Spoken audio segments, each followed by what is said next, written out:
श्रीगणेशाय नमः। ॐ श्री सनये नमः। अथ श्री शनैश्चरस्तोत्रम् विनियोगः। अस्य श्री शनैश्चरस्तोत्रस्य दशरथ ऋषिः शनैश्चरो देवता अनुष्टुप्छन्दः शनैश्चरप्रीत्यर्थम् पाठे विनियोगः। दशरथ उवाच ॐ कोणोऽन्तको रौद्रमयोऽथ बभ्रुः कृष्णः शनिः पिङ्गलमन्दशौरिः नित्यं स्मृतो यो हरते च पीडां तस्मै नमः श्रीरविनन्दनाय। सुरासुराः किं पुरुषोरगेन्द्रा गन्धर्वविद्याधरपन्नगाश्च पीड्यन्ति सर्वे विषमस्थितेन तस्मै नमः श्रीरविनन्दनाय।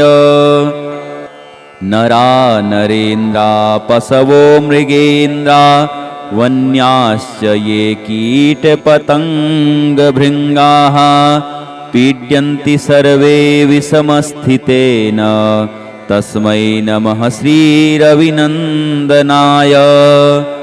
देशाश्च दुर्गाणि वनानि यत्र सेनानिवेशाः पुरपत्तनानि पीड्यन्ति सर्वे विषमस्थितेन तस्मै नमः श्रीरविनन्दनाय। तिलैर्यवैर्मासगुडान्नदानैर्लोहेन नीलाम्बरदानतो वा प्रीणाति मन्त्रैर्निजवासरे च तस्मै नमः श्रीरविनन्दनाय। प्रयागकूले यमुनातटे च सरस्वती पुण्यजले गुहायां यो योगिनां ध्यानगतोऽपि सूक्ष्मस्तस्मै नमः श्रीरविनन्दनाय।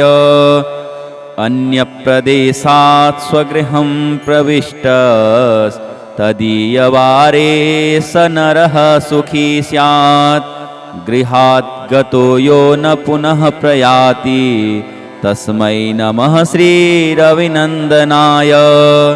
सृष्टा स्वयंभूर्भुवनत्रयस्य त्राता हरिशो हरते पिनाकी एकस्त्रिधारिग्जजुषाममूर्तेस्तस्मै नमः श्रीरविनन्दनाय।